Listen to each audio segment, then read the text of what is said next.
Captain Canada wants to be back in Canada. Yeah. Selfish. And welcome to Overtime, brought to you by KingsCast at www.kingscast.net. I'm Keith Kordelik. And I'm Chris Kalazewski. And we are back in session, a little happier than we were last show. Chris, it's a good time to be a Kings fan. Yeah, what a big week that ended up being for the Kings. You know, we shot the last episode, and we thought, okay, this is pretty much it. We'll sort of coast into the draft and free agency and hope something big happens. Well, guess what? A couple big things did happen. So that's right. Going to be talking about the acquisition of Mike Richards. Going to talk about Ryan Smith, and then we'll do a little special SIA segment. And I was going to talk about the draft a little bit. So here we go. It's episode 115 entitled Too Legit. Well, Chris, I think before we get started, what we really need to talk about is the biggest thing that happened in Kings Nation. Bob Bobson did not get qualified by the Los Angeles Kings. Yeah, that was unfortunate. It was, but no Kings fans. Chris and I were predicting not much happens at the draft, maybe a little trade, Lombardi trading up, trading down, maybe getting a late firster. And then, shockingly, the day before the draft, tweets start coming through that, well, first of all, Jeff Carter goes to Columbus, and people are like, Mike Richards is now in play and could go to the Kings. We're like, it's BS, yeah. Typical Twitter, whatever. And lo and behold, it is Mike Richards for Wayne Simmons, Braden Shen, and a third next year. Chris, what the hell? Oh, what a fantastic thing. D. Lombardi continues to surprise me. You go back to the trade deadline. We thought we'd go have another year of, picking up some role players, maybe some depth. But no, made the splash for Dustin Penner. And then now, again, making a huge deal for Mike Richards. Obviously losing Shen, one of our top prospects, Simmons in that third. But Mike Richards brings so much to this team. I mean, finally we have that number 2 center. Sorry, Stoll, but you're dropping down a little bit there, bro. Yeah, Mike Richards, former captain of the Philadelphia Flyers. They wanted to get a goaltender, so they got Brizgalov under contract. Looks like it's now Chris Pronger's team. Little things about him and the media clashing, things like that. But this guy's a number 1 centerman. He's responsible defensively. He's fast. He's got good hands. And the Kings haven't had a legit number 2 since... I don't even know. And, now the Kings are solid defensively. They're on the goaltending, but Mike Richards brings so much to the table. You're talking about creativity on the power play. There's a guy that we added there. I mean, our power play, our penalty kill, our defensive game, our offensive game all got better because of this one trade. A blockbuster by Dean Lombardi, one that hasn't happened really, I don't think, since the Gretzky came here. I mean, no, nothing like that. Huge move, and how exciting this is for Kings fans. We got another big player came in. Talk about leadership. Another guy, yet another character guy. Go. We're gonna explode with character. What a bunch of awesome guys we have on this team. And hey, like you said, another 2-way player. What a great news. It's exciting. I'm so excited for the Kings season to start to see him with his Richards jersey out there. Maybe M. Richards. Maybe another one. Yeah, probably. So Richards going to wear number 10, and I just couldn't be more elated. We drafted Braden Shen, and Kings fans were, saying that the trade is awful because we lost Braden Shen. Well, Braden Shen's comparison is Mike Richards. Dean Lombardi said, screw the comparison. I'm going to go out and get Mike Richards. Gave up Wayne Simmons, and look, I got a bobblehead on my desk, and I got a jersey in my closet of him. So, yeah, sad to see him go, but it's Mike Richards. Yeah, I mean, Simmons became expendable. You can't keep everyone, so it's like, sad to see him go. But he's a third-liner guy. He's always going to be down there. Yeah. So, when losing Shen, like you said, he's a guy who hopes to be like Mike Richards someday. Takes a while to get there. Mike Richards is 26. He's got a great contract, a great cap hit. It's awesome. Third, whatever about the third. And that's the other thing. I mean, when is Braden Shen going to be that second-line center? Nobody really thinks it's going to be next season. Or we're not even sure, if he's going to make the team next year. That's right. A couple years down the road, maybe. Well, he probably should have been in Manchester next year anyway. Maybe on the third line with Stoll, centering the second. And then you're looking at, okay, well, who are we going to upgrade after losing Ryan Smith? And this team makes another first-round exit, maybe wins a round. But Mike Richards makes us a contender now. Now, I don't want to sound like some of our Kings fans that, whatever. But I do think now that the Kings are, assuming we sign somebody for the left wing and, aren't rolling with Parse, we are in the conversation for Stanley Cup this year. I think so. Definitely a conference finals team. They have all the build for it. They have all these players with experience of going deep in the playoffs. It's awesome. It is awesome. I don't even know what else. There's no way I could possibly criticize this deal. No, he's wearing number 10, though, which is a little sketch. Marco Sturm, Alan McCauley. Usually guys who wear 10 only last a couple games here and there. Well, it's good thing we have him for 9 years. All that huge blockbuster trade and all the fallout from that came the draft. Now the draft this year, after this, we thought, this is not going to be very exciting. Kings might, trade some draft picks here and there to move up, and they did. Let's talk about the draft. We were worried this year that Dean Lombardi would go out and draft another defenseman. Yes. Which, thanks God, he did not. No defensemen were selected. So that's great. And talk about the first pick. I thought this was kind of interesting, going with the goaltender, number 49. Yeah, Chris Gibson of the Quebec Major Junior Hockey League, and the highest goaltending prospect that the Kings, Mike Fuda and his team had on the roster. Interesting pick given our depth at goaltender with Quick, Bernier, Jones, Zakov, even now Berube is probably going to start, in Ontario this year.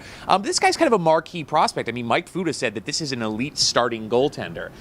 To me, you have that kind of stuff in your pipeline. People could always use it. I mean, it seems like teams are sort of falling all over wanting to overpay for Corey Schneider of Vancouver.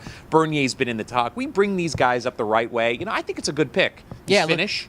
Look at all these teams sort of scrambling for goaltenders now. It's never something to have too many of. In a weak draft class too, Chris, it's like, are you going to get those Oscar Mueller, Wayne Simmons steals in the second round as far as forwards go? It didn't really seem like it. For me, I like the pick, but who cares? We're not going to see him for at least 3 years in a Kings uniform anyway. Yeah, exactly.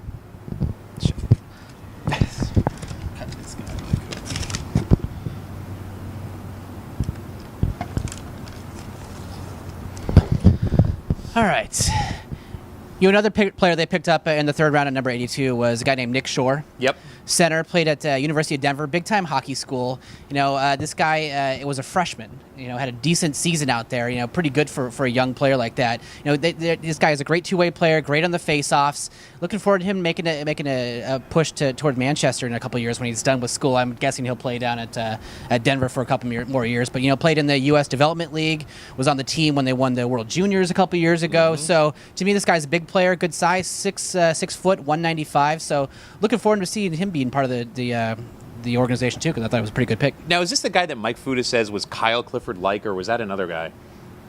I don't know. Okay. Well, anyway, the moral of the story from this draft is we did draft size. A lot of little guys in the system kind of thing who have some skill, have, of course, the character and the upside, yada, yada, yada. So no real shocks from the Kings. We did address some of our depth at wing during the draft, which is great. We did pick up a couple centermen, but you kind of need those guys too. So all in all, I would say, an A draft from the Los Angeles Kings this year. No surprises, nothing shocking. But what do you expect when it's not all that deep? But let's talk about the other big story, Chris, the one that was sort of permeating in the last show and then, of course, during the draft.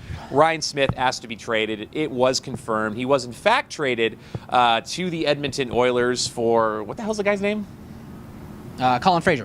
Colin Fraser. Colin Fraser in the 7th. Yeah, so... Talk about another Colin Fraser. Is just another guy who Dean Lombardi said will compete for a job. Third line. Maybe replaces Simmons, gritty. People seem to like him. Yeah, people say, yeah, exactly. People like him. The 7th round pick, whatever. To talk about Ryan Smith a little bit and kind of reading his quotes, you know what I mean? I expected if he wanted to get traded for family reasons, that maybe someone was ill in the family, perhaps, child had some problems at school or things like that, but he just kind of wanted the Edmonton lifestyle. It's what he felt God should give him. I don't really know what it was, but, I'm not going to be booing Ryan Smith like I would a Rob Blake, you know what I mean? I don't think he turned his back on us. He was very respectful, things like that. Kind of does leave a bad taste in my mouth when it's, nothing was really wrong. He just kind of wanted to go home. And now the Kings are lacking, for all intensive purposes, a top 6 left winger again. Yeah, I'm not going to lie. I'm a little annoyed at that situation. You know what? We had a team, this has been going on for a while, but obviously, we get Richards. I know Dean Lombardi talked to him and said, hey, maybe we want to reconsider. We made a huge trade. We're playing for now. This guy had 1 year left in his deal. He's making great money. He knows what it's like to live in L.A. I mean, what's the big deal? I know you're worried about your kid's school in Edmonton, but, we're kind of counting on this guy to continue to mentor, the kids, and, it's not like Mike Richards is some 40-year-old veteran. He's 26 years old. I mean, there's nothing wrong with having a veteran like Ryan Smith on your team. So I thought that was kind of a bummer.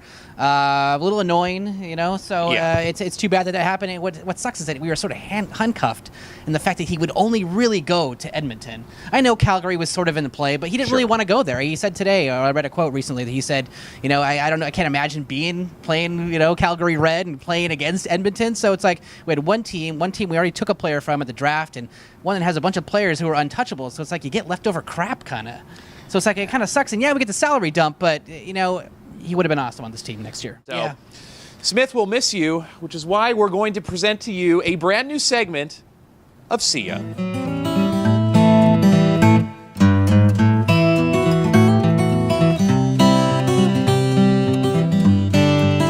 Smith, it's been a good 2 years with you. You had 100 points, mentored the kids, were a veteran presence in the locker room during the playoffs, and you reached 1,000 games as a pro with the Kings. So, best of luck out there. See ya. See ya. Ah, Rhino, you requested a trade at a really, really bad time. Not only did we have to move you for scraps, but you wouldn't reconsider when we traded for Mike Richards. Furthermore, you made our blogger Alex cry really, really hard. All because your kids had to go to school in Edmonton. School, Ryan? Really? See ya. Captain Canada, you had a year left on your contract, and you knew what to expect living in LA. Now the Kings have to go out there and find another left winger, not named Scott Parse, and the market is thin. So, dude, see ya! Smitty, after 4 teams and 16 years in the league, you're finally going back to where you belong. Canada. Sure, you'll freeze your ass off in Edmonton, and there's more to do in my apartment than there is there, but hey, it's what you wanted. You deserve it. So on behalf of KingsCast, we gots to say, see ya. All right, Kings fans, so we'll be right back at you whenever the hell we feel like it. Yeah, schedule's sort of up in the air right now. I'd say it's safe to say. Yeah, so until next time we meet, I'm Keith Korneluk. And I'm Chris Kalazewski. And thank you for watching Overtime by KingsCast.